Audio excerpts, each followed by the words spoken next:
안녕하세요. 함께 기도하고 시작하겠습니다. 하나님 감사합니다. 오늘 주일을 맞이해서 또 교회당에서 형제 자매님들과 함께 만나서 교제하고 말씀을 듣고 봉사할 수 있는 기회를 주셨습니다. 하나님께서 오늘 이 주일을 더욱 축복해 주시고 저희 모든 형제 자매님들께서 이 주일을 통해서 하나님의 은혜와 사랑을 더욱 알게 해주시고 저희들이 연약한 부분들 주님께서 회복시켜 주시기를 원합니다. 마땅히 교회 가운데 참석해서 교제하고 하나님의 일을 해야 됨에도 불구하고 여러 형편 가운데 있어서 주일날 참석하지 못한 믿음의 지체들 있다면 주님께서 그 형제 자매님들께서 어디에 계시든 간에 항상 그 마음을 교회로 향할 수 있도록 도와주시고 또 여러 가지 어려움이나 고난 속에서 혹은 시험을 당해서 이 교제에 참석하지 못한 형제 자매님들 계시다면 주님께서 그 마음을 어루만져 주시고 또한 회복시켜 주심으로 말미암아 온전하게 하나님을 섬길 수 있고 교회를 섬길 수 있도록 도와주시길 원합니다. 이 지역에 하나님의 귀한 교회를 세우셨는데 이 수원교회를 통해서 하나님의 역사가 끊임없이 증거될 수 있도록 도와주시고 또한 수원교회를 통해서 많은 일꾼들이 세워질 수 있도록 인도해 주시길 원합니다.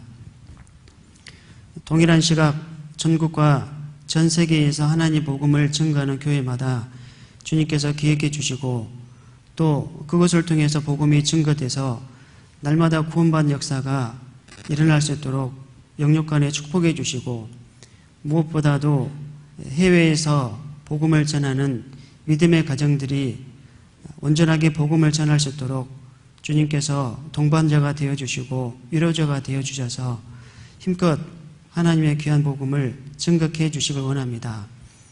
오늘 또한 주일 말씀을 통해서 저희들에게 필요한 말씀을 알려주시고 그 말씀을 통해서 더욱 저희들이 하나님을 위해서 열심을 낼 수 있도록 인도해 주시길 원합니다. 예수님 이름으로 감사하며 기도드렸습니다. 아멘. 예. 에스라 1장 에스라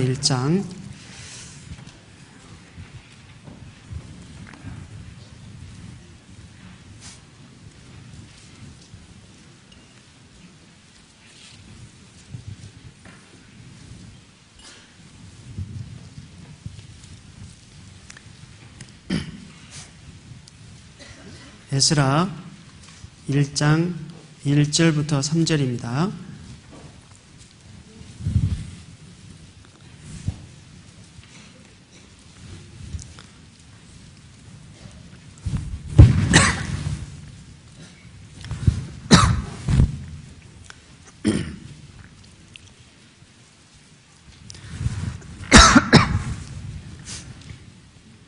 에스라 1장 1절부터 3절 제가 읽겠습니다. 바사왕 고레스 원년에 여호와께서 에레미야 입으로 하신 말씀을 응하게 하시려고 바사왕 고레스의 마음을 감동시키심에 저가 온 나라에 공포도 하고 조소도 내려가로되 바사왕 고레스는 말하노니 하늘의 신 여호와께서 세상 만국으로 내게 주셨고 나를 명하사 유다 예루살렘의 전을 건축하라 하셨나니 3절입니다. 이스라엘의 하나님은 참 신이시라. 너희 중에 무릇 그 백성된 자는 다 유다 예루살렘으로 올라가서 거기 있는 여호와의 전을 건축하라. 너희 하나님이 함께 하시기를 원하노라. 그 다음에 2장 43절입니다.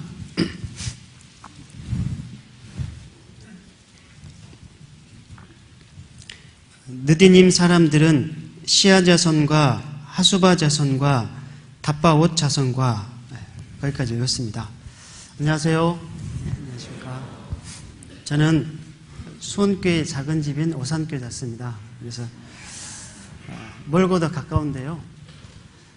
개인적으로 교제하기 위해서는 올 수 있는데 이런 자리를 한다는 것이 영 부담을 이제 갖게 됩니다. 그러나 어찌됐든 간에 어떤 모양으로 제가 여기 왔더니 간에 이런 시간은 하나님께서 저에게 기회를 주셨다라고 이제 확신을 하게 되었습니다. 필요한 말씀을 어떻게 해야 될 것인가 고민을 이제 안 할 수밖에 없었는데요. 이 에스라 1장 1절부터 3절의 그 말씀이 가장 저한테는 합당하겠다라는 생각을 갖게 되어서 오늘 이 본문의 말씀을 한번 전하게 되었습니다. 오늘 전해드릴 그 본문의 제목은 발음하기 조금 어려운데요. 느디님 사람들이라고 정해봤습니다. 성경을 보게 되면 하나님과 이스라엘 사람들 가운데 계약을 이제 체결하지 않습니까?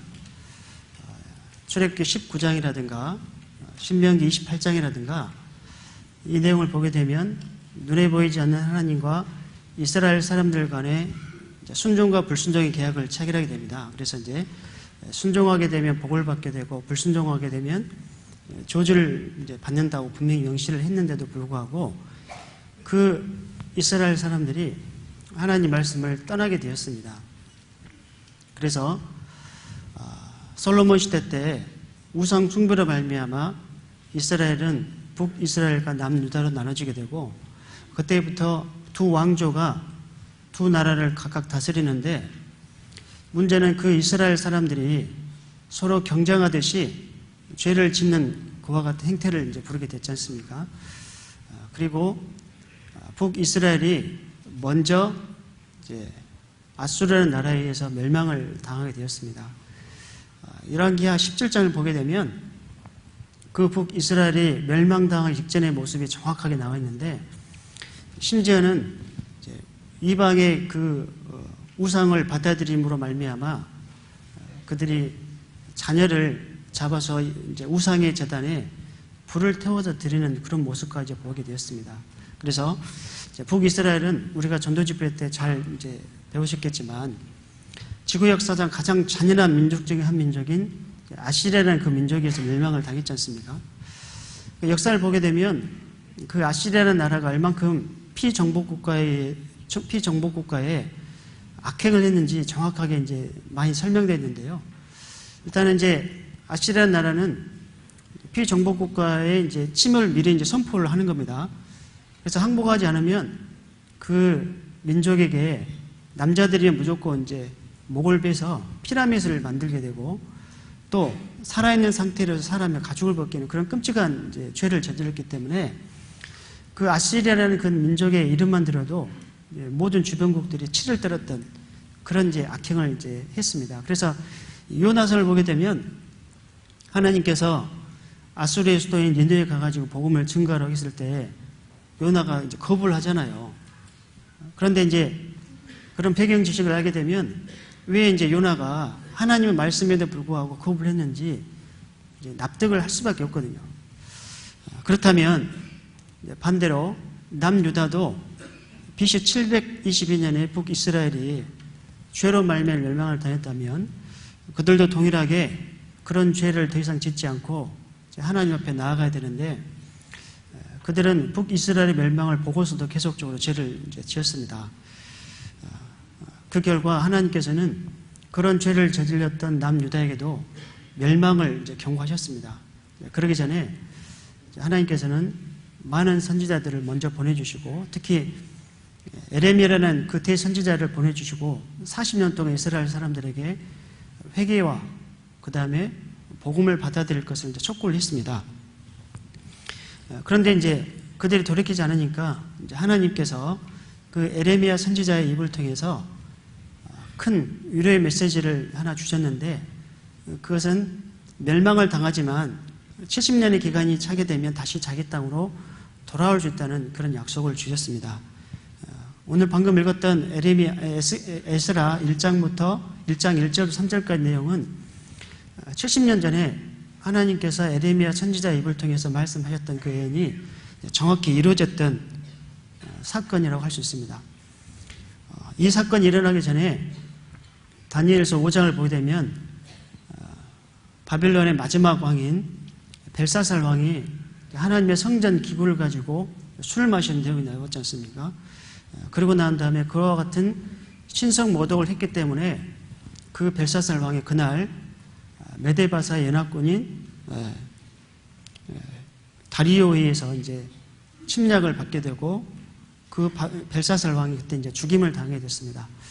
그리고 2년 뒤인 BC 약 537년경에 메데 다음에 이제 페르시아의 그 왕인 고레스에서 이와 같은 칙령을 내리게 됐습니다.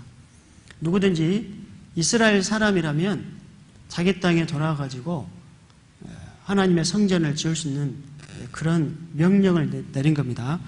그래서 성경을 보게 되면 이 고레스 왕의 칙령을 통해서 총 3번에 걸쳐서 이스라엘 사람들이 이제 귀환을 하게 되는데요. 첫 번째는 BC 537년경에 수룹바벨이라고 이제 불려지는 그 인도자를 통해서 약 노예 포함해서 5만 명 정도 이렇게 귀환을 하게 됩니다. 그리고 BC 458년경에 에스라 7장을 보게 되면 에스라 선지자가 나오는데 에스라 선지자를 통해서 이제 나머지 2차 이제 지원자들이 등장하게 되고 그 다음에 BC 444년경에 느헤미야를 통해서 이스라엘 사람들이 다시 이제 귀환을 이제 하게 됩니다. 에스라 2장을 보게 되면 1차 귀환 때 어떤 사람들이 등장했는지 쭉 기록됐는데요.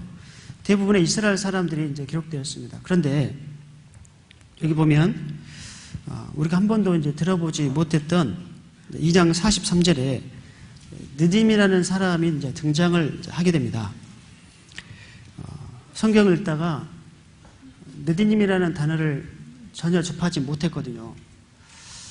제가 이제 찾아보니까요, 느디님 사람들에 대한 그 표현이 역대상 9장과 그 다음에 에스라, 느헤미야에서만 등장하게 되고 구약 이전의 성경에 등장하지 않고 그 다음 성경에도 등장하지 않는 오직 이 시대에만 2차 성전을 재건할 그 당시에만 등장했던 사람들인데 도대체 이 사람들이 어떤 사람인가 여기에 대해서 궁금증이 생겨서 연구를 이제 하게 됐습니다.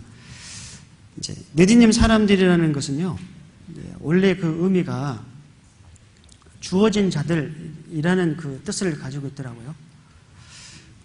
그래서 이제 히브리 발음으로는 네티님이라고 하는데요.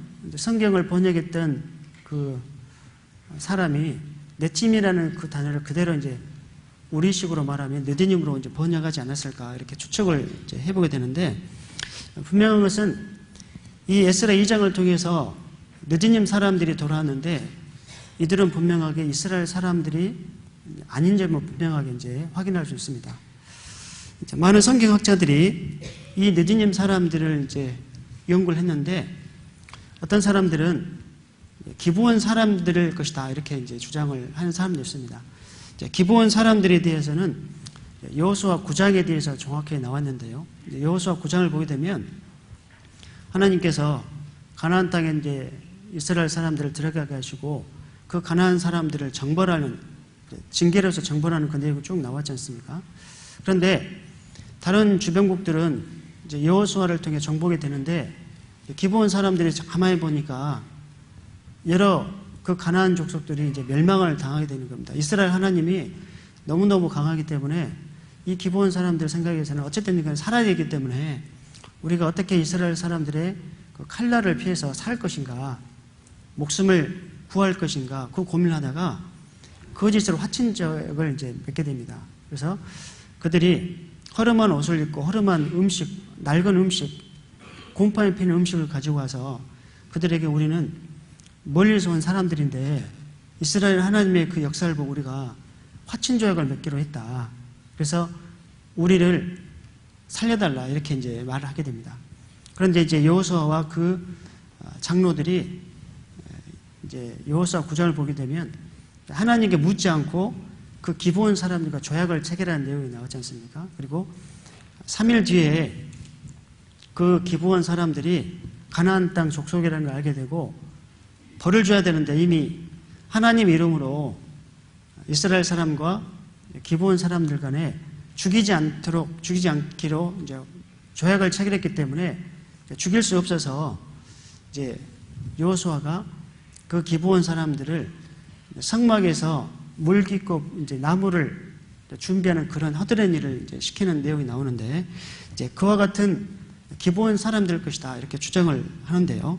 그런데 성경을 연구해보면 느디님 사람과 기브온 사람은 다른 사람이다 이렇게 분명히 결론을 내릴 수 있습니다. 그 근거는 뭐냐면, 기브온 사람들은 여호수아를 통해서 성막과 성전에서 그와 같은 허드렛 일을 이제 하게 됐는데요.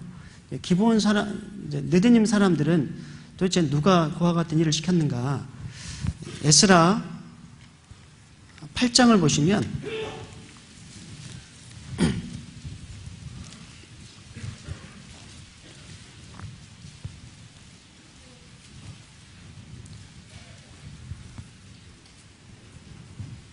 에스라 8장을 보시면 8장 20절에 또 느디님 사람 곧 다윗과 방백들이 주어 레이 사람에게 수종들게 한 그 느디님 사람 이렇게 되어 있거든요. 그러니까 이 느디님 사람들의 그 정체는 다윗 왕이 주변국을 정복할 때 그때 사로잡은 포로들을 일부를 죽이지 않고 하나님의 성전을 세우는 데서, 그리고 레위인들을 돕기 위해서 몇 명을 줬다고 되어 있습니다. 여호수아와 다윗 왕은 기간이 약 400년 정도 차이가 나기 때문에 그와 같은 일을 시켰던 주체가 다르기 때문에 일단은 느디님 사람들은 여호수아 9장에 나왔던 기브온 사람이 아닐 것이다. 또 한 가지 두 번째 근거는요, 느헤미야 3장을 보게 되면 3차 귀환을 했던 이스라엘 사람들이 쭉 돌아와가지고 성벽을 이제 재건하는 내용이 쭉 나오지 않습니까? 그때 보면 기브온 사람들이 성벽 일부를 이제 재건한 내용이 나옵니다.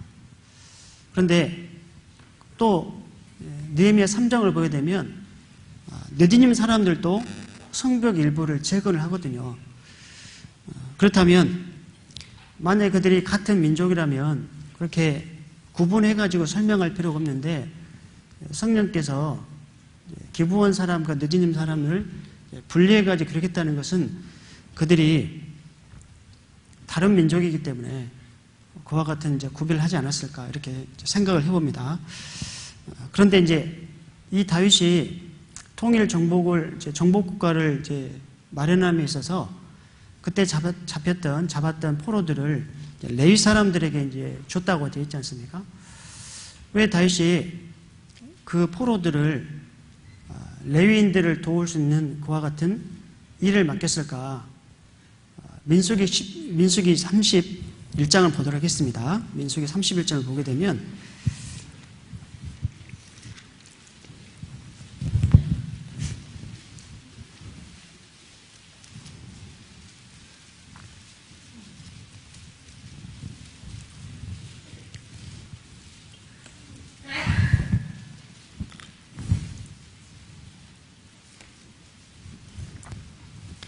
민수기 31장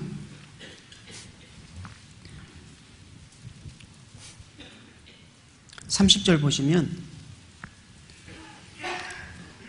또 이스라엘 자손의 얻은 절반에서는 사람이나 소나 낙이나 양떼나 각종 짐승을 50분지 1을 취하여 여호와의 성막을 맡은 레인에게 주라. 모세와 제사장 엘르아살이 여호와께서 모세에게 명하신 대로 하니라. 민수기 31장은 정복을 해서 어떤 민족을 이제 차지하게 됐을 때 전리품 어떻게 나눌 거냐, 그 부분에 대해서 이제 기록되어 있습니다. 그래서 전체 전리품 중에서 사람이든 가축이든 그 귀중품이든 정확하게 2분의 1 나눠가지고 그 2분의 1은 전쟁에 참석했던 군인들에게 주고 나머지 2분의 1은 온 회중에게 줘야 된다. 그런데 이 잡은 사람들 중에서 500분지 1, 군인들에게 나눠줬던 그 사람이라든가 가축 중에 500분의 1에 해당되는 사람들은 일단 제사장에게 줘야 된다 이렇게 나왔습니다. 그리고 이스라엘 회중들이 받았던 전체 전리품 중에 50분지 1은 레위인들에게 줘야 된다 이렇게 이제 기록되어 있기 때문에 다윗이 이 말씀을 근거로 해서 느디님 사람들을 레위 사람들에게 이제 준 겁니다. 그런데 이 느디님 사람들은 다윗 때부터 이스라엘의 남유다가 멸망하기 직전까지 성전에서 여러 가지 허드렛 일을 많이 했거든요. 그러니까 이스라엘 사람들의 그 생활을 보게 되면 성전 중심이잖아요.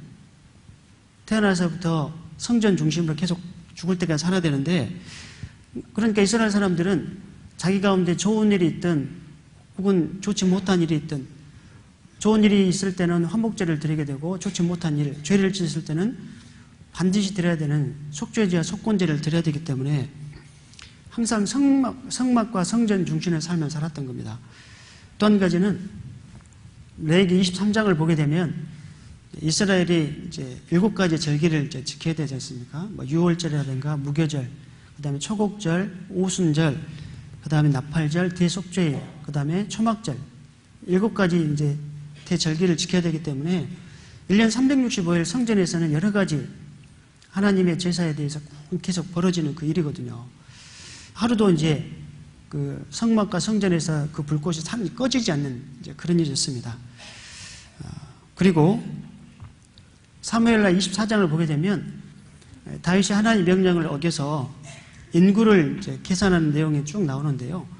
그때 성경을 보게 되면 북이스라엘 쪽에 유다 지파를 뺀 나머지 지파를 보게 되면 약 80만 명의 사람들이 등장을 하게 됩니다. 그리고 유다 사람들은 50만 명의 군인들이 등장하게 되거든요. 그러니까 전쟁에 참석할 수 있는 군인들의 숫자만 하더라도 약 130만 명 정도 되기 때문에 그 숫자에다가 곱하기 4를 하게 되면 최소한 400만 명에서 500만 명의 사람들이 그 당시 있었거든요. 그러면 그 많은 사람들이 매일 성전에서 하나님께 제사를 드렸다면 얼마나 많은 가축들이 희생을 당하게 되며 얼마나 일손들이 필요할 것인가. 역대상 3장을 보게 되면, 열왕기상 3장을 보게 되면 솔로몬이 1000번제를 하나님께 드리지 않습니까? 1000번제 할 때도 많은 사람들 손길이 필요했던 거죠. 근데 그 많은 일손들을 누가 했냐? 제사장 혼자 한 게 아니에요. 그리고 레위 사람들 혼자만 한 게 아닙니다. 제사장과 레위 사람들을 누가 도왔냐? 이 느디님 사람들이 도와줬거든요. 그리고 이 느디님 사람들의 그 하는 일은요, 정말 성전에서 정말 허드렛 일이 있잖아요. 그들은 성전이 이제 지어지게 되면 그 성전에서 일단은 큰 바다와 같은 물도의 역할을 하는 게 있지 않습니까? 매일 깨끗한 물을 준비해야 되는 거예요. 그리고 그 앞에 번제단이 있는데 그 번제단에서 제물을 태울 수 있는 그 나무도 준비해야 되고, 또 한 가지는 그들이 그 성전에서 벌어지는 여러 가지 제사들, 그리고 가축들의 그 뒤수습도 다 해야 되거든요. 그래서 느디님 사람들이라는 이 단어를요, 새번역이라든가 공동 번역 그 성경을 보게 되면 어떻게 번역을 했냐면 성전 망일꾼이라고 되어 있습니다. 또 어떤 성경을 보게 되면 성전 노예들이라고 번역을 했거든요. 쉽게 말하면 이 느디님 사람들은 성전에서 3D업을 한 겁니다. 더럽고 힘들고 이제 어려운 일이 있지 않습니까? 그런 일을 도맡아 하는 그와 같은 역할을 했거든요. 그런데 문제는 우리가 이제 생각을 해볼 게 뭐냐면, 이스라엘 사람들이 하나님의 징계를 받아가지고 바벨론 땅에서 살았잖아요. 그리고 에레미야를 통해서 그들이 70년 차게 되면 다시 돌아온다고 약속을 하셨는데, 이스라엘 사람들이 자기 땅에 돌아오는 것은 당연합니다. 그러나 이 느디님 사람들이 이스라엘 사람들이 아닌데도 불구하고 돌아왔거든요. 또 한 가지는 이 느디님 사람들은 다윗 왕의 그 기전을 봤을 때 500년 뒤에 태어난 사람들입니다. 전쟁에서 다윗 왕에 의해서 포로로 잡힌 그 사람들이야 다윗이 선대하고 사랑하고 그 다음에 많은 애정을 갖기 때문에 그들이 다윗 왕을 위해서 충성하게 되고 또 성전을 위해서 자기가 맡은 역할을 최선을 다하겠지만, 문제는 그 다음 세대들은 다윗 왕의 그 선장에 대해서 기억하지 못하지 않습니까? 전도서 4장을 보게 되면 어떤 늙은 왕과 가난한 지혜로운 소년이 이제 이야기가 등장하게 되는데, 어느 나라에 어떤 늙은 왕이 있었습니다. 근데 그 늙은 왕은 신하와 백성들이 그 왕에게 충성스러운 조언을 해줘도 듣지 않는 거예요. 그래서 그 나라에 왕과 신하와 백성들 간에 많은 갈등이 있었습니다. 그런데 그 나라에 가난하지만 지혜로운 어떤 소년이 있었는데, 아마도 그 소년이 비록 가난하지만 지혜롭기 때문에 그 왕에게 이제 바른 말을 한 거예요. 그래서 이제 그것 때문에 괘씸죄에 걸렸는지 그 왕이 소년을 감옥에 쳐넣게 됩니다. 그 과정 속에서 늙은 왕이 이제 죽게 되거든요. 그리고 난 다음에 그 감옥에 들어갔던 소년이 다시 석방이 돼서 이스라엘 사람들 가운데 어떤 큰 영웅으로 취급을 받게 됩니다. 그리고 그 이스라엘 사람들이 그 가난하지만 지혜로운 소년을 추앙하고 자기 정치적인 리더로서 인정하게 되고 그 소년이 왕이 됐다고 되어 있습니다. 그래서 그 지혜로운 소년은 자기가 왕이 되기 이전에 그 전에 있었던 그 왕의 그 모습을 보고 내가 왕이 되면 최소한 나는 이렇게 행동해야 됐구나. 나는 그 왕처럼 신하와 백성들의 말에 귀를 막는 그와 같은 왕이 되면 안 되겠다. 이런 나름대로 이제 계획을 썼는데 그 소년은 자기의 계획된 대로 그 나라에 많은 사람들이 선정을 베풀었다고 되어 있습니다. 문제는 그 소년도 나중에는 늙고 죽었는데 그 다음에 새로운 왕이 등장하고 그리고 또 그 다음 세대들이 등장했을 때 그 지혜로운 소년이 그 당시에 했던 그 선정에 대해서는 기억하지 못한다고 되어 있거든요. 그러면 느디님 1세대의 사람들이야 다윗왕과 직접적으로 연결이 됐기 때문에 그 다윗왕을 사랑하고 그러지만 그 다음 느디님 2세 혹은 3세 그 사람들은 당연히 그 다윗왕의 선정에 대해서 기억하지 못하는 것은 당연하지 않겠는가. 저 같은 경우도 마찬가지로 어렸을 때 이제 제 아버지께서 텔레비전을 보게 되면 여러 정치인들이 등장하지 않습니까?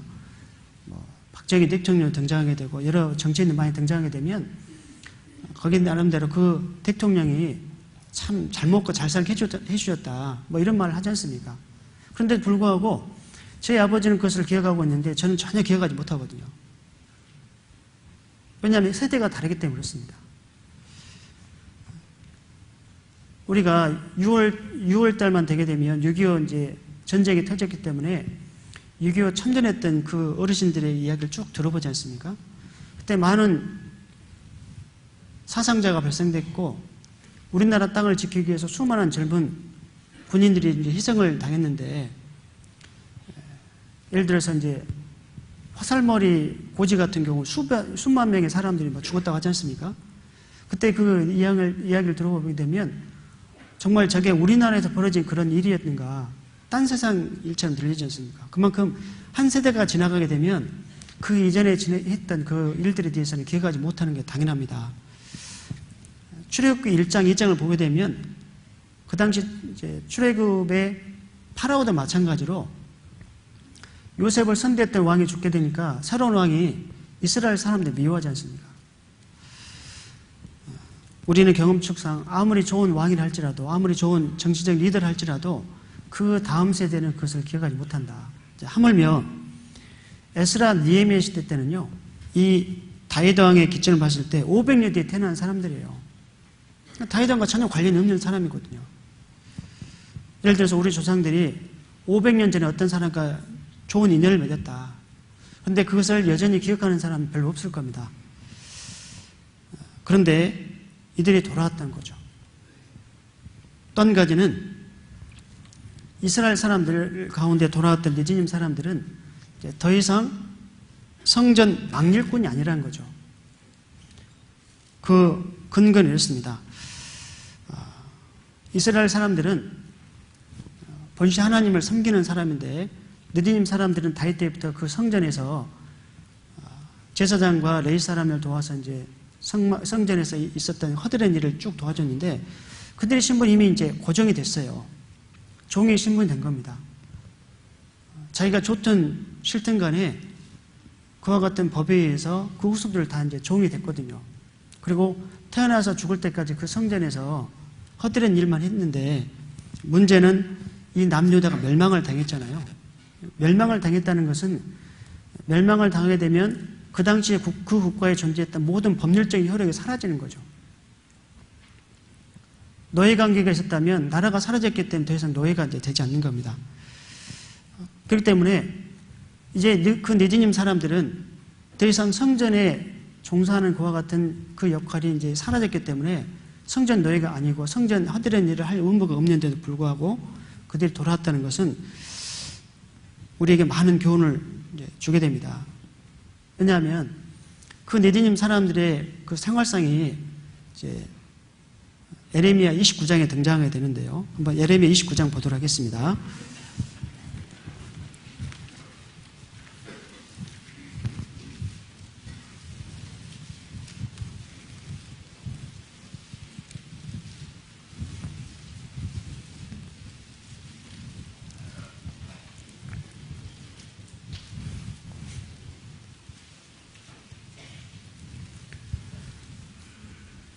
예레미야 29장 1절입니다.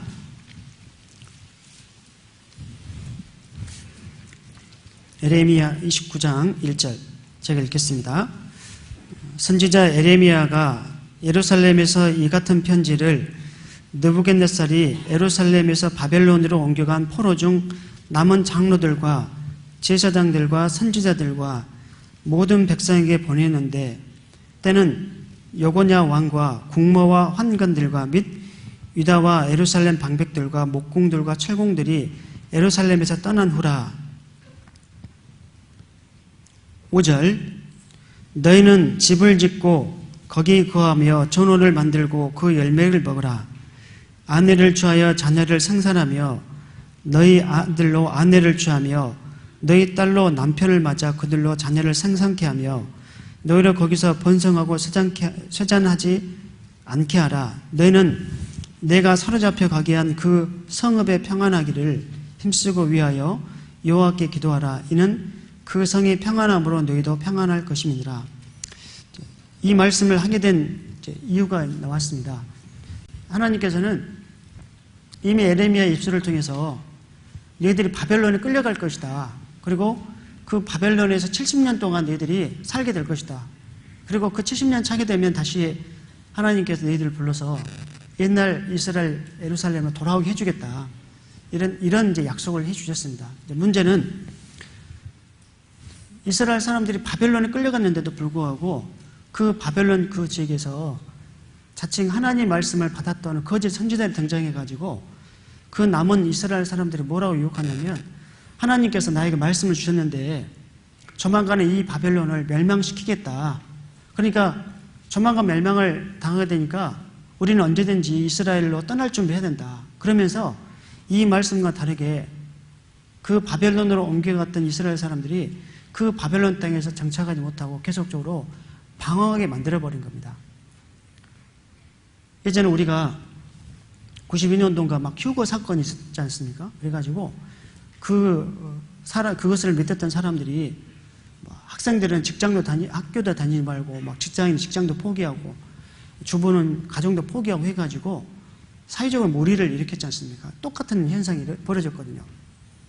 그러니까 그 바벨론 땅에 돌아갔는데 그 이스라엘 사람 바벨론 땅에 정착을 하는데 이스라엘 사람들이 그 땅에 정착하지 못하고 계속 떠돌이 생활하는 그런 삶을 살게 된 겁니다. 그래서 하나님께서 다시 예레미야에게 말씀을 주시면서 그것은 거짓말이다. 너희들 70년의 기간이 차야 너희들이 다시 돌아올 수 있다. 그 평화를 위한 그 기도였거든요. 그러면 이 말씀을 받아들였던 이스라엘 사람들은 70년의 기간이 차기까지 우리는 이스라엘 땅에, 바벨론 땅에 살아야 된다. 그러면서 어떤 이스라엘 사람들이 그 바벨론 땅에서 직장도 구하고 남편이나 아내들을 구해서 가정을 꾸리고 열심히 자녀를 기르고 나름대로 최선을 다해서 생활을 한 겁니다. 또 한 가지는 그 모습을 보고 느디는 사람들도 거기에서 직업도 얻고 그 다음에 결혼해가지고 가정도 이루고 자유민의 신분으로 쭉 살아가게 되는 상태였거든요. 이 시점은 최소한 70년이 지난 그 시점이거든요. 그런데 아까 에스라 1장 1절 3절까지 페르시아 고레스 왕이 명령을 내릴 때 많은 이스라엘 한 4만 2천 명의 이스라엘 사람들과 함께 느디님 사람들이 돌아왔다는 것은 저 개인적으로 여러 가지 교훈을 줬기 때문에 말씀을 준비해봤거든요. 그렇다면 느디님 사람들 입장에서는 패망한 이스라엘 땅으로 다시 돌아간다는 것이 엄청 힘들잖아요. 가게 되면 사서 고생을 해야 되는데 또 돌아갈 의무가 없는 사람들이 너희들은 왜 돌아왔다고 기록됐을까? 1차 귀환 때 솔로몬의 시다들을 포함해가지고 느디님 사람들이 약 394명이 돌아왔다고 되어 있거든요. 그리고 에스라 7장을 보게 되면 또 느디님 사람 220명이 돌아왔다고 되어 있습니다. 그러면 이 느디님 사람들이 바벨론 땅에서 잘 먹고 잘 사는데 다시 이스라엘에 돌아가게 되면 어떤 일이 벌어질 것인가 그것을 생각하지 않았습니까? 그것도 분명히 생각했거든요. 만약에 느디님 사람들이 다시 이스라엘 땅으로 돌아가게 된다. 이스라엘 사람이 아님에도 불구하고 돌아가면 그 과정 속에서 자기들이 해야 될 일들을 미리 계산하지 않겠는가? 어떤 일을 해야 될 것인가? 미리 생각해 보면 첫 번째 그 이스라엘 땅에 먼저 그들이 세워야 될 게 성전이지 않습니까? 근데 그 성전은 이미 70년 전에 바벨론의 느부갓네살에서 완전히 멸망을 당했거든요. 원래 그 성전은 솔로몬이 지었던 그 성전인데요. 솔로몬이 그 성전을 짓기 위해서 약 15만 명의 사람들을 동원해가지고 그 15만 명의 사람들을 관리하는 그 감독자만 3천 명이 있어도 돼 있거든요. 그런 엄청나게 많은 사람들이 약 7년 동안에 걸쳐서 지었던 그 성전인데 그들은 전부 인구를 합쳐봐야 4만 2천 명, 노예까지 포함하게 되면 5만 명이 안 되는 그 사람들인데 그 중에서 아내를 빼고 그 다음에 어린아이를 빼고 노인분을 뺀 다음에 실제로 일할 수 있는 분들은 10,000명밖에 안 되는 거죠. 근데 그들은 그 일을 다시 해야 한다는 것이 얼마나 힘들겠는가. 우리가 지금 우리도요 건축을 하게 되면 많은 부분에서 힘들지 않습니까? 그런데 그들은 처음부터 그와 같은 일을 다시 해야 된다는 거죠. 또 한 가지는 이 바벨론 땅에서 예루살렘까지 돌아가는 그 과정이 얼마나 위험하고 험난한지 에스라서 7장을 보게 되면 에스라 2차 귀환할 때요 바벨론 땅에서 이스라엘까지 돌아가는 그 길이요 4개월 걸렸다고 되어 있습니다. 걸어서 4개월이라는 것은 엄청나게 긴 거리지 않습니까? 뿐만 아니라 자기만 돌아가는 게 아니라 자기 연약한 가족들도 있었거든요. 그래서 그 에스라 7장을 보게 되면 에스라가 하나님께 기도를 하는 내용인데요. 그 자녀들이 돌아가는 과정에서 건강을 유지할 수 있도록 기도합니다. 또 한 가지 기도는요. 돌아가는 과정 속에서 다른 적군에 의해서 공격을 받을 수 있는 위험이 있기 때문에 그 위험을 하나님께 막아달라는 그 내용이 쭉 기록되어 있거든요. 그러니까 그 돌아가는 과정 속에서 자녀들도 죽을 수 있고 또 적들을 만나가지고 자기 생명을 잃을 수 있는 그 위험 부담이 있었습니다. 또 이제 이스라엘 예루살렘에 가게 되면 성전을 짓지 않도록 방해꾼들이 등장하는 내용이 있는데요. 에스라 4장을 보게 되면 그 예루살렘 내에 성전을 짓지 않도록 성전을 짓지 못하도록 방해꾼들이 있어서 약 16년 동안 성전을 짓는데 방해를 했다고 되어 있습니다. 그리고 느헤미야 4장도 동일하게 산발락과 암몬 사람 도비아가 성벽을 이제 건축하는 그 일을 막았다고 되어 있거든요. 또 한 가지는 그 느디님 사람들이 한번 그 바벨론에 떠나서 예루살렘으로 돌아가게 되면 더 이상 편안한 삶을 이제 할 수 없다는 거죠. 마치 대도시 살다가요 가장 살기 어려운 그런 지역 있지 않습니까? 그런 곳을 가기 때문에 더 이상 그 바벨론 그리고 페르시아의 그 편안한 삶은 꿈도 꿀 수 없다. 그리고 거기 가게 되면 그 사람들은 안식일을 제외한 나머지 6일 동안은 계속적으로 일을 해야 되는 거예요. 아까 말씀드렸던 것처럼 허드렛 일을 계속 해야 되는 거예요. 가장 중요한 것은 느헤미야 사람들은 스스로 자유를 포기해야 되는 거죠. 더 이상 자기는 노예가 아니고 자유민이 됐음에도 불구하고 다시 자기가 노예로 돌아간다는 것은 이게 보통 각오가 아니지 않습니까? 그러면 이런 엄청나게 큰 자기 인생에서 큰 사건을 왜 느헤미야 사람들이 받아들였을까? 이 네드님 사람들은요, 사서 고생하러 온 사람이잖아요. 만약 우리에게도 그런 선택이 있다면 우리는 이런 선택을 하게 될 것인가? 내가 하나님 일을 위해서 자유를 포기한다. 죽을 때까지 그 자유를 포기된다. 이거 정말 쉽지 않습니다. 그런데 불구하고 왜 그 느디님 사람 돌아왔을까? 첫째는 다시 에스라 1장을 보도록 하겠습니다.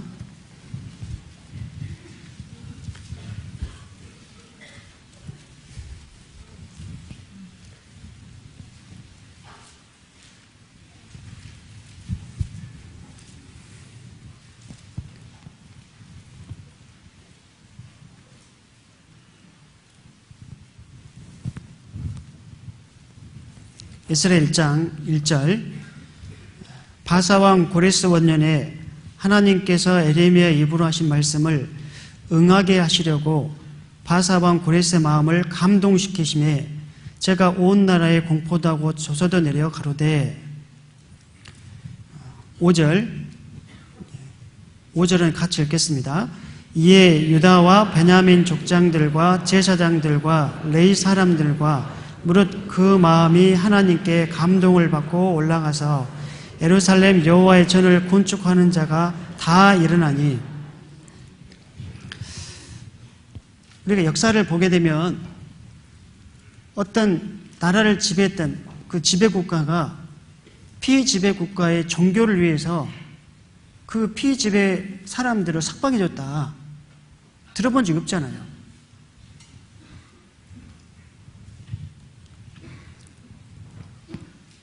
사절을 보게 되면 그 고레스 왕이 이스라엘 사람들을 누구든지 원하는 사람들을 다시 자기 땅에 돌아가지고 성전을 지을 때 허락해 주시는데요. 이 과정 속에서 4절을 보게 되면 후반절에 그 외에도 예루살렘 하나님의 전을 위하여 예물을 즐겨 드릴지니라. 성전 7절입니다. 죄송합니다. 7절 보게 되면 고레스 왕이 또 여호와의 전 기명을 꺼내니, 그러니까 고레스 왕이 이스라엘 사람들에게 돌아갈 수 있도록 허락해 주시고, 또 한 가지는 이스라엘 사람들이 돌아갈 때 그 70년 전에 바벨론 느부갓네살왕이 가져왔던 하나님의 성전에 사용했던 그 기구들 있지 않습니까? 성전 기구들을 다시 그대로 가져갈 수 있도록 허락했거든요. 지배국가가 피지배국가의 그 가장 중요한 문화재산을 반환한다. 있을 수가 없는 일이지 않습니까? 예를 들어서 영국이요, 대형 박물관에서 가장 중요한 어떤 유물, 예를 들어서 고레스 왕의 신린다를 다시 지금 이란 땅으로 돌려보낸다. 그 유물을 반환한다. 이건 있을 수가 없거든요. 예를 들어서 우리가요, 일제 36년 동안에 중요한 문화재 약탈을 많이 당했지 않습니까? 그래서 일본의 그 국보 1호가요, 봤더니 우리나라에서 만든 그 유물이더라고요. 그것을 일본 사람들은 국보 제1호로 이제 선정했는데 그것으로 과연 주겠는가? 그런데도 불구하고 이 에스라 1장을 보게 되면 고레스 왕이 그것을 줬다고 되어 있습니다.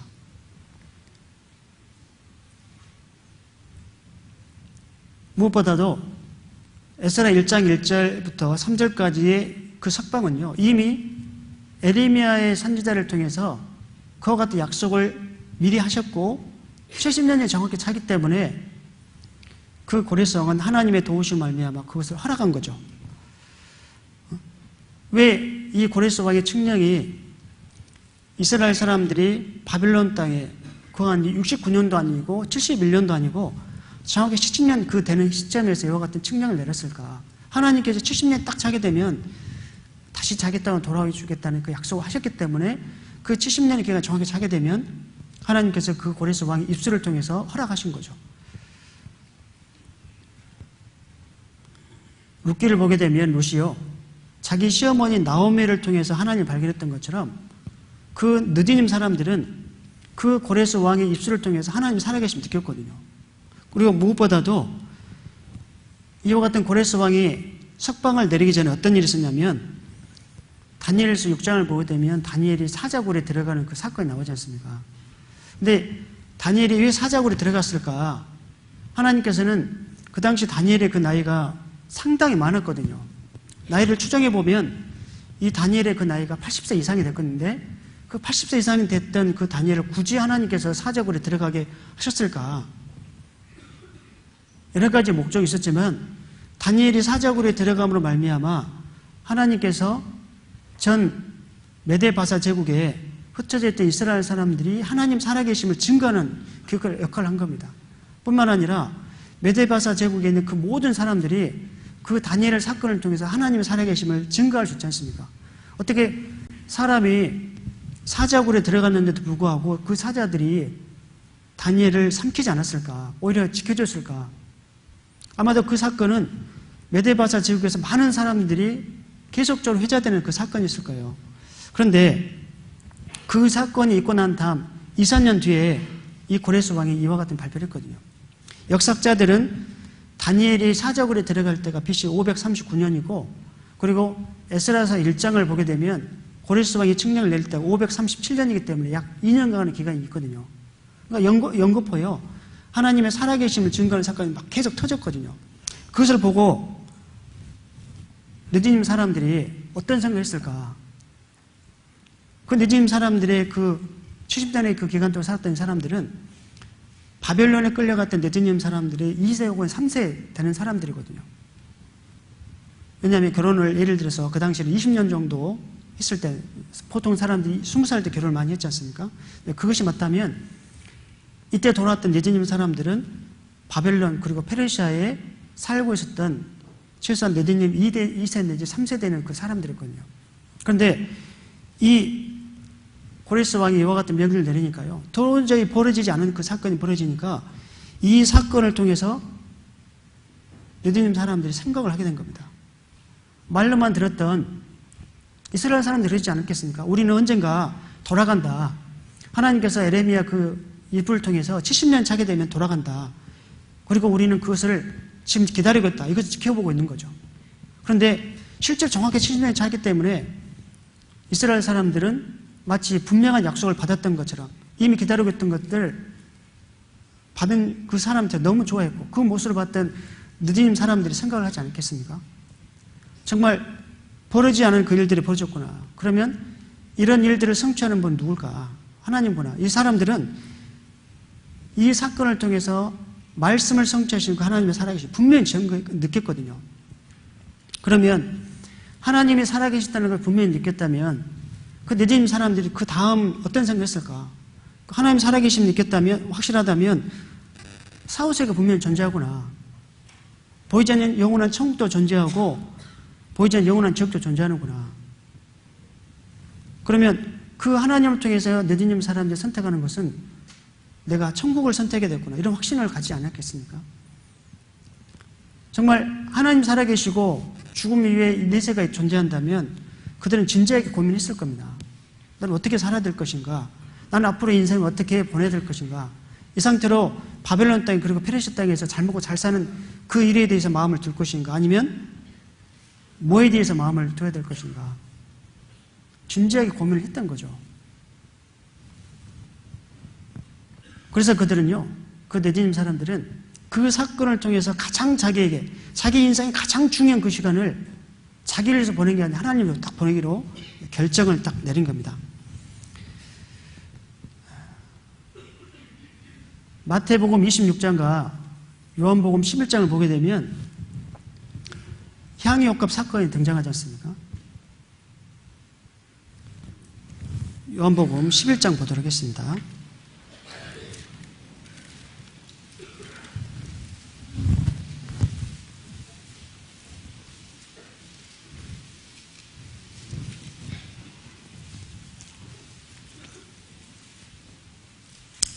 요한복음 12장입니다. 죄송합니다.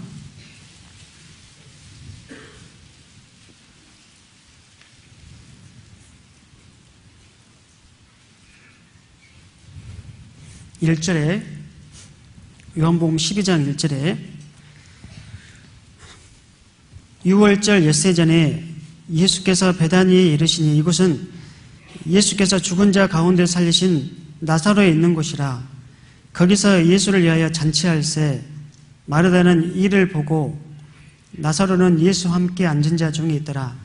3절, 마리아는 지극히 비싼 향유 곧 순전한 나드 한 근을 가져다가 예수의 발에 붓고 자기 머리털로 그의 발을 씻으니 향유 냄새가 집에 가득하더라. 4절, 제자 중 하나로서 예수를 잡아줄 가룟 유다가 말하되 이 향유를 어찌하여 300데나리나 팔아 가난한 자들에게 주지 아니하였느냐 하니, 다른 성경을 보게 되면 이 마리아가 자기가 준비했던 가장 값진 이 나드 한 근을요, 예수님께 이제 부었지 않습니까? 그 모습을 보고 허비했다고 되어 있습니다. 사람의 기준으로 봤을 때 가장 값진 그 나드를 예수님 머리에 부으니까 우리가 생각해도 마찬가지로 예수님과 연결이 안 되게 되면 그 비싼 향유값을, 향유를요, 예수님 머리에 부었다. 수천만 원 되는 그 돈을 한 번에 땅에 부었다. 당연히 허비라고 볼 수밖에 없는데, 그러나 이것들이 예수님에 드려졌으니까 절대 허비가 아니거든요. 예수님께서는 7절 보시면 예수께서 가라사대 저를 가만히 두어 나의 장사할 날을 위하여 이를 두게 하라. 예수님께서는 그 마리아의 모습이 예수님의 죽으심에 대해서 장사를 미리 했다고 되어 있거든요.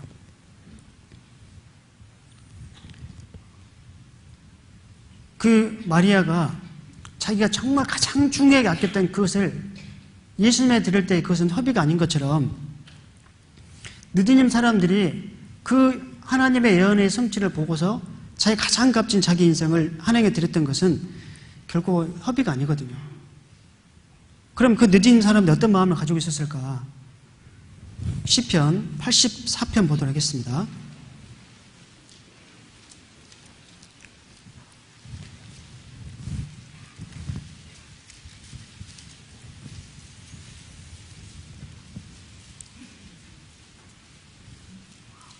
시편 84편 10절 11절,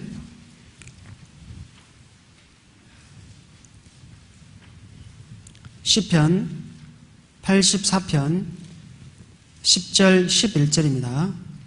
같이 읽겠습니다. 주의 궁정에서 한 날이 다른 곳에서 첫날보다 나은즉 악인의 장막의 거함보다 내 하나님 문지기로 있는 것이 좋사오니, 여호와 하나님은 해요 방패시라. 여호와께서 은혜와 영화를 주시며 정직히 행하는 자에게 좋은 것을 아끼지 아니하실 것임이니이다. 이 말씀 준비하면서 과연 그 느디님 사람들 도대체 어떤 정신을 가지고 이와 같은 선택했을까, 여러 가지 많이 고민을 하게 됐거든요. 그런데 이런 느디님 사람들의 선택을 보면서 이 시편 84편 10절의 그 말씀이 가장 합당치 않을까. 주의 궁정에서 한 날이 악인의 장막에서 첫날보다 낫다. 내가 이 바벨론 땅 그리고 페르시 땅에서 내 아내와 내 자녀들이 잘 먹고 잘 사는 그것을 선택하는 이 차라리 고생하더라도 눈에 보이지 않지만 분명히 살아계신 하나님에서 내 인생을 드려야겠구나, 내 가정을 드려야겠구나. 그러면 이게 분명하다면 내가 어디 있든지 간에 성막에서 그리고 성전에서 하던 일을 하더라도 나는 최고의 선택을 한 것이다. 그리고 그 하나님 살아계신다는 것을 우리가 확실히 믿고 갔기 때문에 우리 나머지 사람 하나님께 책임져 주실 것이다. 이 분명한 계산이 있었거든요. 11절 보게 되면 여호와 하나님은 해요 방패다. 그들이 생각하기에 자기가 바벨론 그리고 페르시아에 살고 있었지만 그 가정 속에 벌어질 그 무수한 일들이 있지 않습니까? 자기 인생 가운데 벌어질 그 엄청난 일들, 그것들 어떻게 자기들 다 헤쳐나갈 것인가.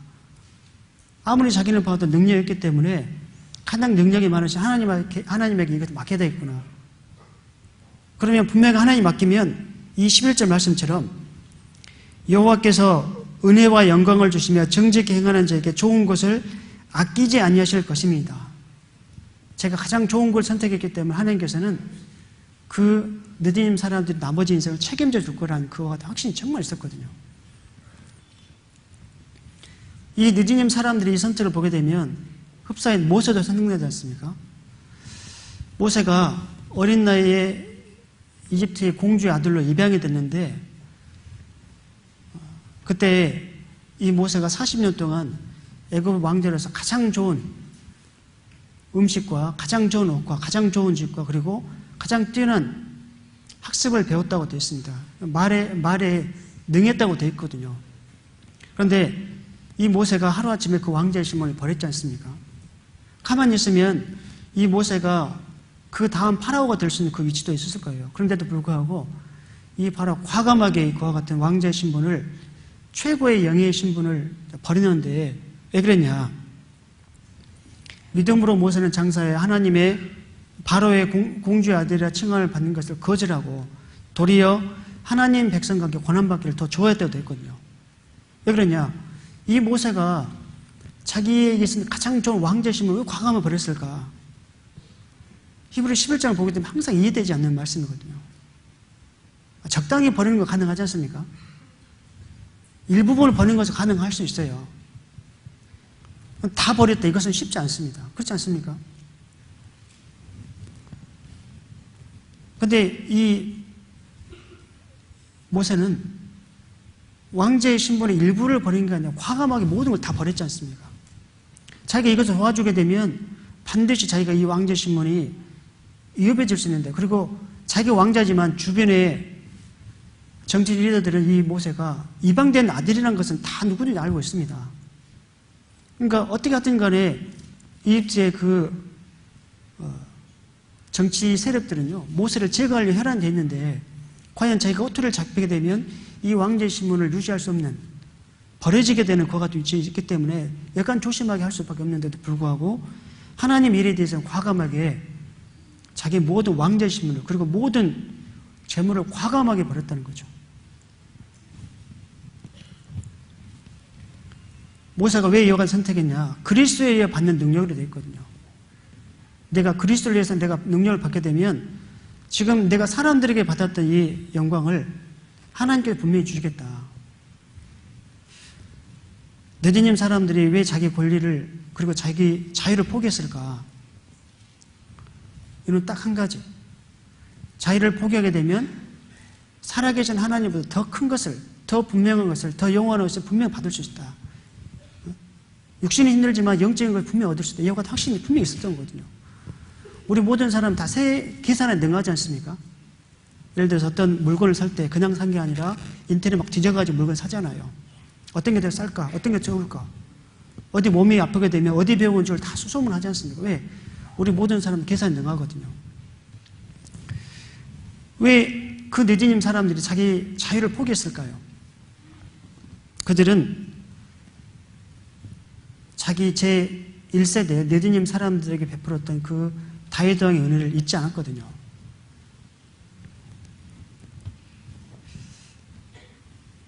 다윗 왕은 사무엘상 17장을 보게 되면 목동임에도 불구하고 그 목동이 자기의 그 양을 엄청나게 사랑했다는 걸 이제 알 수 있지 않습니까?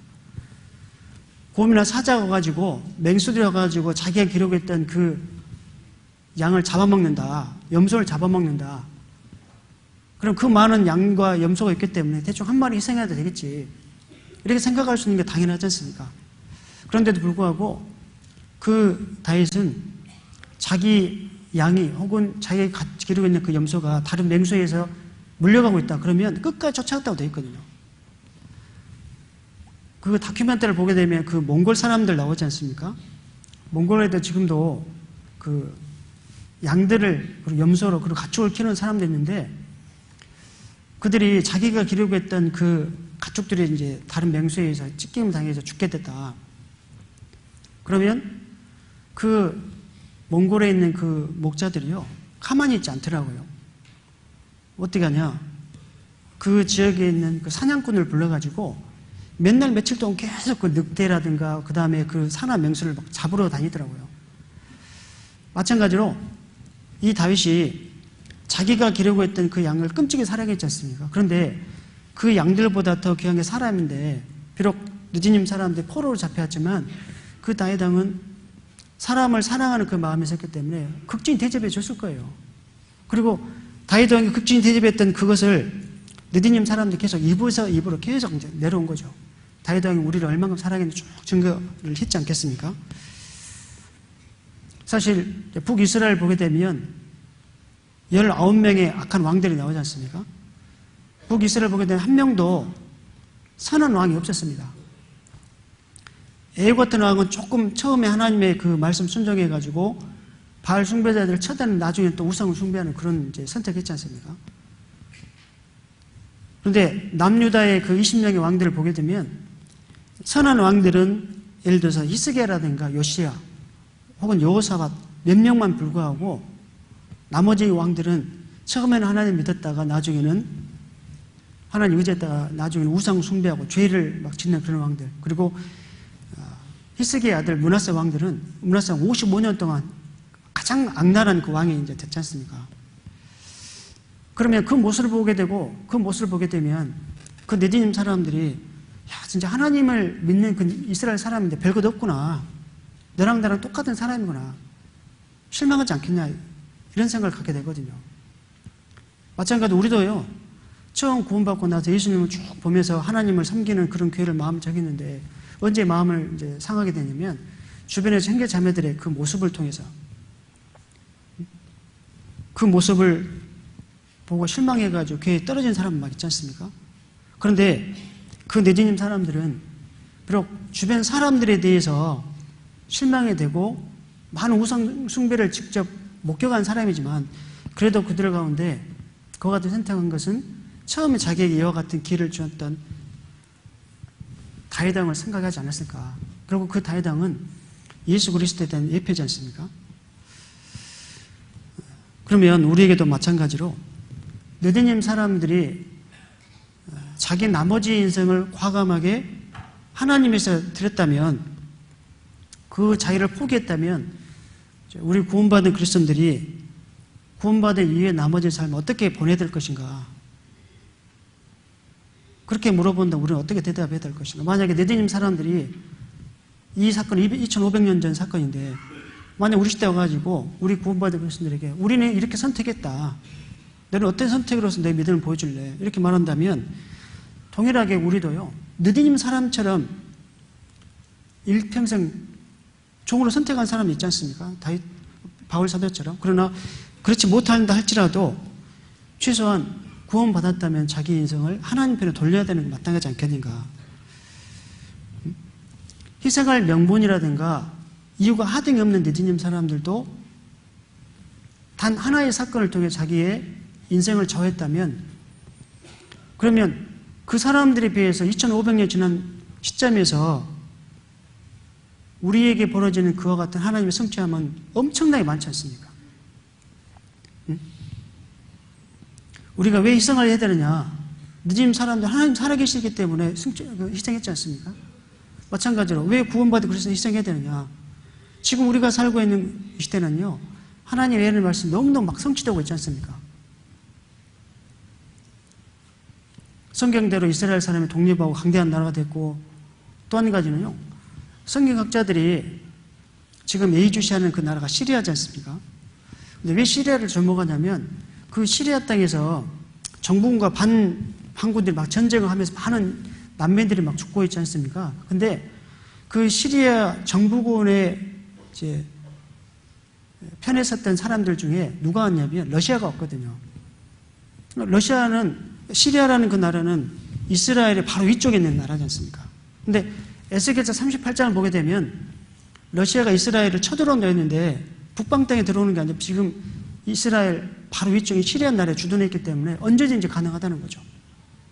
그걸 보게 되면 우리가 살고 있는 시대는 고레스 왕이 이스라엘 사람들을 다시 돌려보냈던 그 사건 못지않게 엄청나게 큰 충격으로 가지고 있다. 그리고 하나님의 살아계신 우리는 그 당시 사람들보다 더 많은 기회를 제공받고 있다는 거죠. 느디님 사람들이 고레스 왕의 딱 한 번의 그와 같은 명령을 통해서 칙령을 통해서 즉각적으로 자기 인생을 바꿨지 않습니까? 이런 걸 보게 되면 이 느디님 사람들이 영적으로 얼마나 민감한 사람들인 것도 짐작을 해볼 수 있습니다. 단 하나의 사건을 가지고 자기 인생을 포기했다. 우리가 다 알다시피요. 건강한 사람일수록 우리 주변에서 이루어지는 물리적인 그 현상에 대해 더 많은 이제 반응하지 않습니까? 혹시 이런 거 경험해 보셨어요? 어린 아이들이 갑자기요, 모기 소리 난다 그러면 하지 않습니까? 분명히 저한테는 들리지 않았던 그 모기 소리들이요, 제 아이들이 아빠 모기 소리 안 들리냐고 물어보면 정말 모기가 있거든요. 근데 저는 못 들리는데 아이들은 정확히 모기 소리를 듣거든요. 왜? 저보다 더 이렇게 신체적인 부분에서 건강하기 때문에. 마찬가지로 정말 우리가 어떤 선택을 해야 될 때 하나님 우리에게 끊임없이 이렇게 어떤 성취를 보여주겠는데, 어떤 경우는 거기에 반응할 때도 있고 어떤 경우는 반응하지 못할 때가 있고, 어떤 경우는 반응하지만 아주 조금 반응할 때 있고, 그런 거 보게 되면 우리 스스로가, 제 개인적 스스로가요, 영적으로 참 둔감하구나, 이런 걸 많이 이제 느낄 수밖에 없거든요.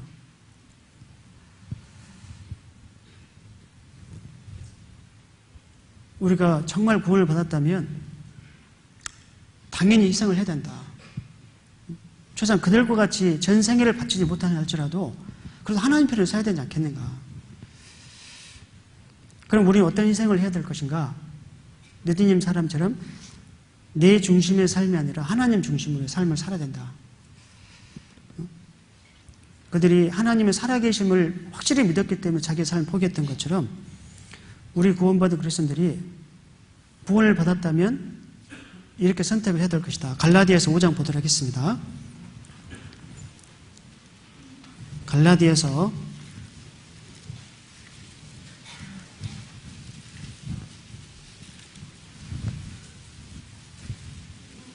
5장 13절입니다.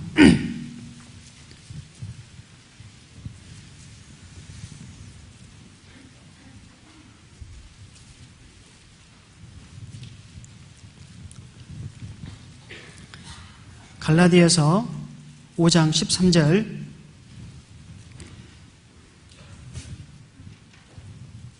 같이 읽겠습니다. 형제들아, 너희가 자유를 위하여 부르심을 입었으나 그러나 그 자유로 육체의 기회를 삼지 말고 오직 사랑으로 서로 종노릇하라. 형제들아, 너희가 자유를 위하여 부르심을 입었으나, 다른 말로 말하면 구원을 받았다면, 그러나 구원받은 그것을 육체의 기회로 삼지 말아라. 응? 구원을 받았다 해가지고 자기 마음대로 살지 말아라. 뭘 해야 되냐? 오직 사랑으로 서로 종노릇 해야 된다. 느디님 사람들 스스로 종이 됐지 않습니까? 사랑으로서 우리는 스스로 종노릇 해야 된다. 하고 싶어도 덕이 안 되기 때문에 꼭 참아야 되는 거죠. 구원을 받았는데요, 그냥 막 말을 하고 막 소문 퍼뜨리고 시기 질투하고 막 몇 명씩 모아가지고 속닥속닥하고, 과연 그런 거 보게 되면 구원받지 않은 사람과 구원받은 사람의 차이점이 뭐냐? 그렇지 않습니까? 구원받지 않은 사람들 가운데서요, 소곤소곤하고 막 뒷말하고 그런 사람, 정말 싫어하는 사람 있지 않습니까? 근데 그런 사람에 비해서 우리가 그들보다 못하다면 우리가 그들 앞에서 구원받았다는 증거가 뭐냐?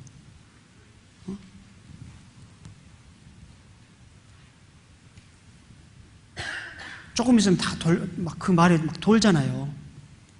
응? 우리가 구원받지 못한 사람과 단 한 가지 차이가 있다면, 우리는 더 이상 나를 위한 삶이 아니라 교회의 중심, 하나님의 삶의 그 선택으로 탁 하는 것이 구원받은 그리스도인지 않습니까? 그런데 구원은 분명히 받았다고 하는데 그 모습을 보게 되면 여전히 구원받지 못하는 사람은 어떨 때는 더 못하는 모습이 나오거든요. 왜 그러냐? 그 자유로 육체의 기회를 삼아버렸기 때문인 거죠. 하나님 중심으로 산다는 게 뭐냐? 그 교회 중심 삶이지 않습니까? 사도행전 2장 보도록 하겠습니다.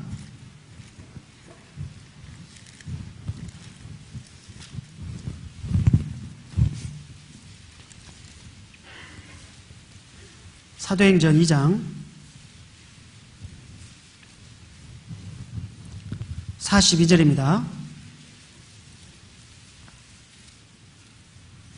사도행전 2장 42절, 이 말씀도 같이 읽겠습니다. 저희가 사도의 가르침을 받아 서로 교제하며 떡을 떼며 기도하기를 전혀 힘쓰니라. 자, 이 말씀 보면 41절 보게 되면 그 말을 받은 사람들은 세대를 받으며 이날에 제자의 수가 3,000이나 되더라.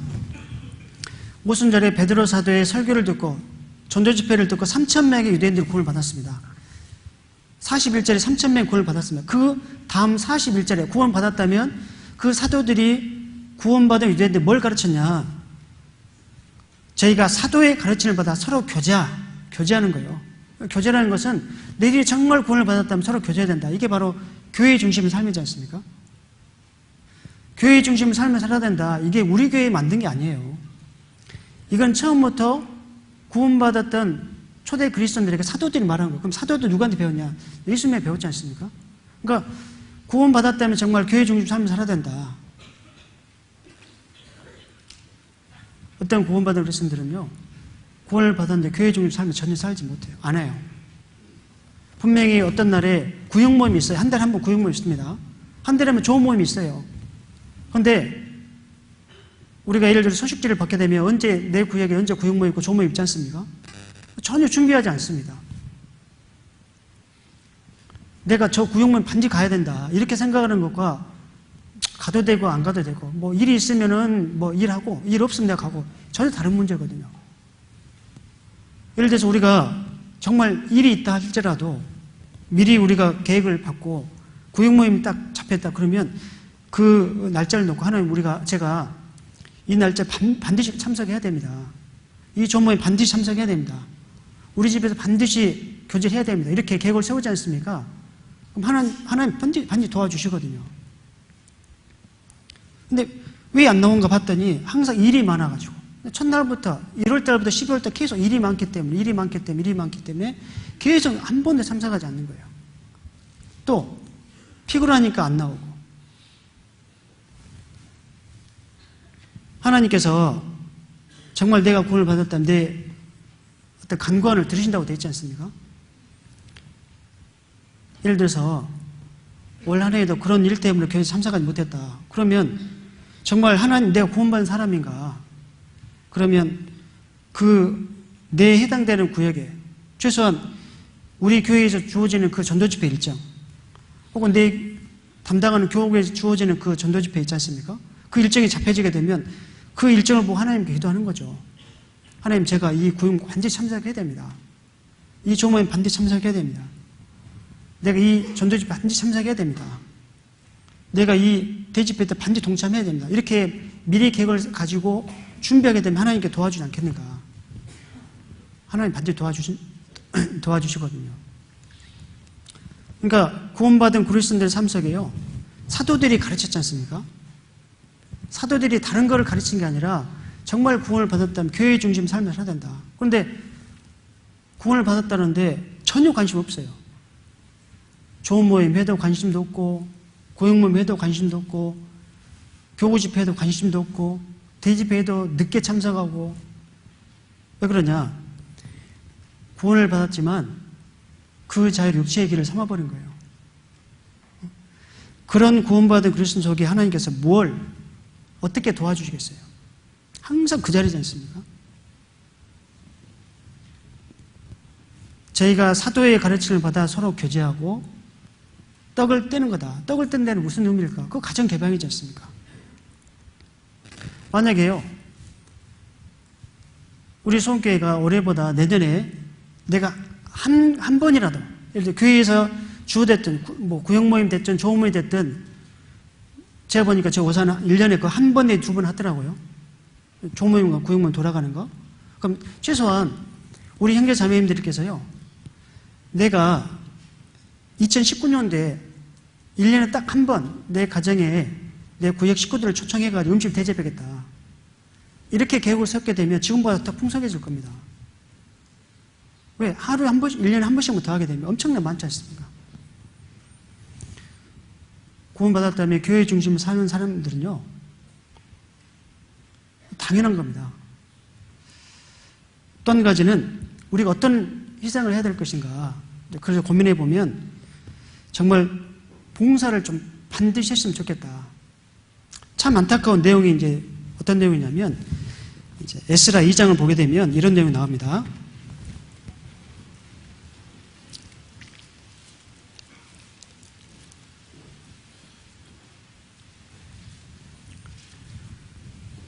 에스라 2장 36절입니다. 에스라 2장 36절. 제사장들은 예수와의 집 여다야 자손이 973명이요. 37절. 임멜 자손이 1052명이요. 38절. 바술 자손이 1247명이요. 하림 자손이 1017명이었더라. 이 내용은요, 1차 귀환 때 이스라엘 제사장 가문들 가운데 돌아온 숫자인데요. 다 숫자를 합치게 되면 4289명이 등장하게 되거든요.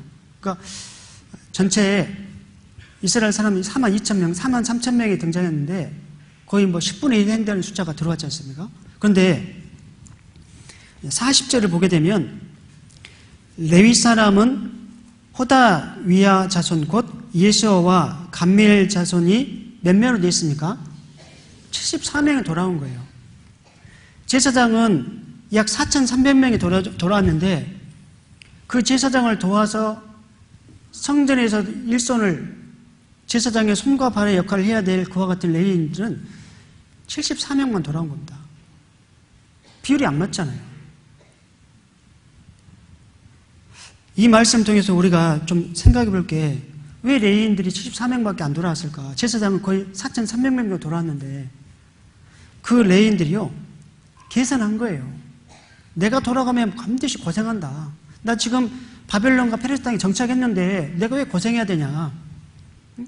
나 여기 땅에 지금 잘 먹고 잘 살고 내 자녀들 지금 잘 승승장구 하는데 내 직업 좋은데 내가 굳이 거기 들어가가지고 고생해야 될 필요가 있겠냐? 계산한 거거든요.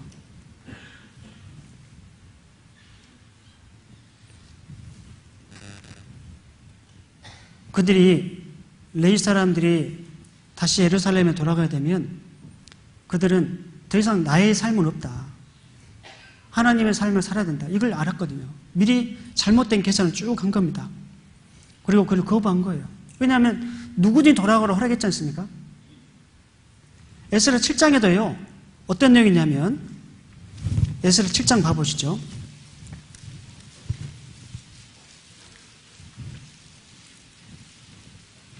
8장이면 죄송합니다. 에스라 8장. 에스라 8장 15절. 내가 무리를 아하와로로 흐르는 강에서 모으고 거기서 3일 동안 장막에 요하며 백성과 제사장 살핀즉 같이 읽겠습니다. 그 중에 레위 자손이 하나도 없는지라. 이것은 2차 귀환 때의 모습이거든요. 1차 때는 74명이 돌아갔는데 2차 때 약 1차 귀환 때 시점에서 약 79년이 흘렀던 시점이거든요. 그때는 아예 레위 사람이 한 명도 없었어요. 제사장 가문들은 돌아가려고 마음을 정했는데 레위 사람들이 한 명도 돌아간 게 아니에요. 레위 사람이 세상이 상당히 세상적으로 바뀌었지 않습니까? 그래서 이 에스라가 설득해가지고 레위 사람을 찾았지 않습니까?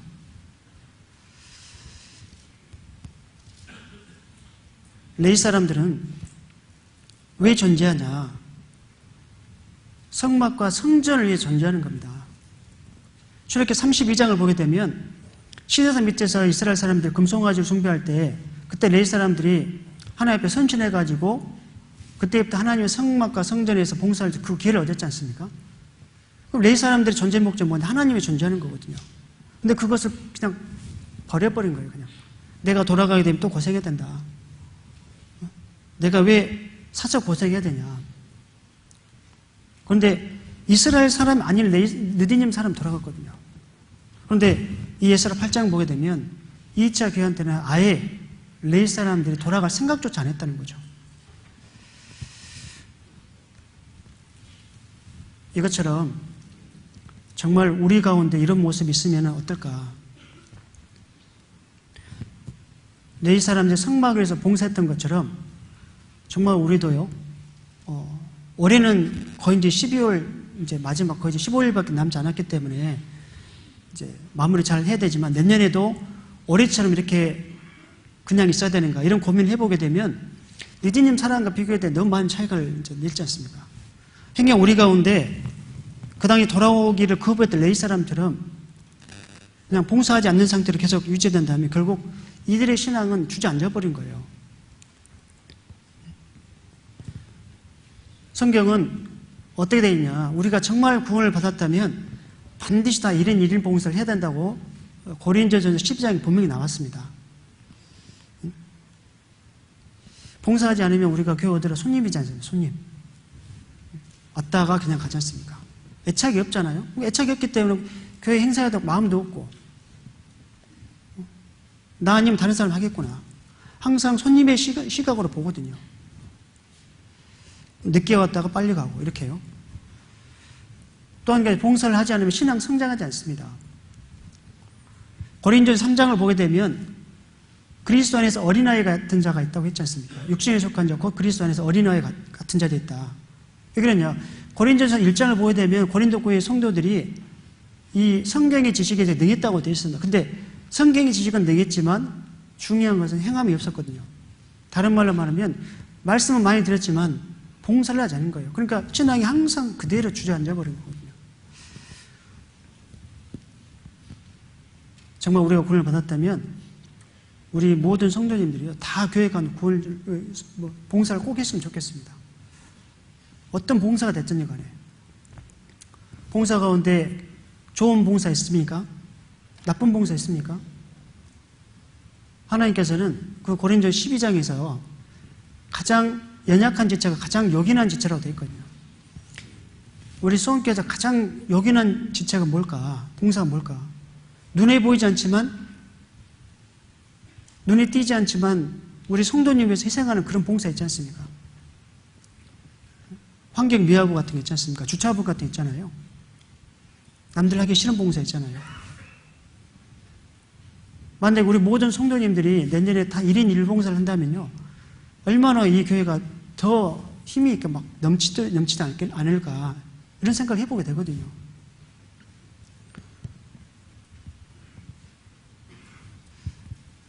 이 니디님 사람들이요 선택한 것은 어리석은 선택이 아닙니다. 에스라 8장 봐보시죠. 왜 어리석은 선택이 아니냐? 에스라 8장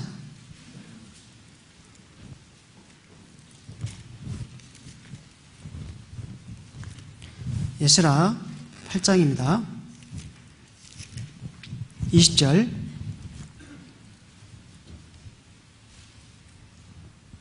에스라 8장 20절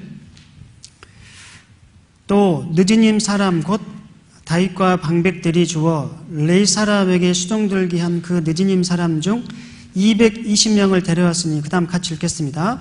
그 이름이 다 기록되었느니라. 느디님 사람들이 이런 선택했지 않습니까?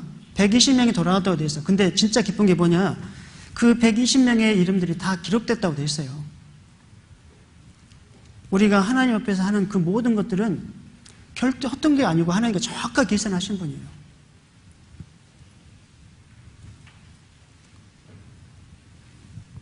다니엘서 5장을 보게 되면 벨사살 왕의 그 모습이 이제 보였지 않습니까? 그때 다니엘 통해서 벽에 쓰여진 그 글자를 해석했습니다. 그때 그 벨사살 왕의 모습이 저울에 달았으나 부족함이 있었다. 하나님 정확하게 그 벨사살 왕의 행동도 계산하신 분이라면 우리 구원받은 그리스도인들 이 보시면 그 이름이 다 기록됐기 때문에 하나님 앞에서 희생했던 그 모든 사람들의 이름들이 기록됐다면 당연하게 우리 모든 구원받은 그리스도인들의 이름도 희생하는 구원받은 그리스도님도 하나님께서 기록하지 않는가? 당연히 다 기록했다는 거죠. 이런 확신함이 있지 않습니까? 이런 확신함이 있기 때문에 구원받은 그리스도인 가운데 더 분발해가지고 희생하고 더 봉사하지 않습니까? 우리가요 구원을 받았기 때문에 왜 희생을 해야 되냐?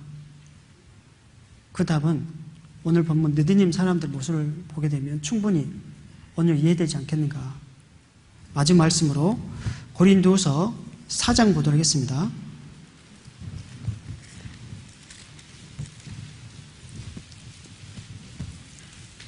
고린도후서 4장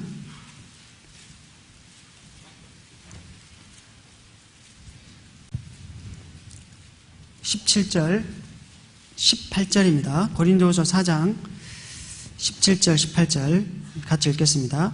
우리의 잠시 받는 환난에 경한 것이 지극히 크고 영원한 영광에 중한 것을 우리에게 이루려 함이니 우리의 돌아보는 것은 보이는 것이 아니요 보이지 않는 것이니 보이는 것은 잠깐이요 보이지 않는 것은 영원함이니라. 우리 구원받은 그리스도인들이 영원한 것을 준비하는 삶을 사는 거라면 이 말씀 우리에게 정말 큰 힘이 될 겁니다. 그러니까 이런 것을 쭉 제가 생각해 보니까요, 느디님 사람들이 보통 이 비상한 사람이 아니구나. 느디님 사람들이 가장 좋은 곳을 선택했구나 라는 그런 확신이 정말 들었습니다.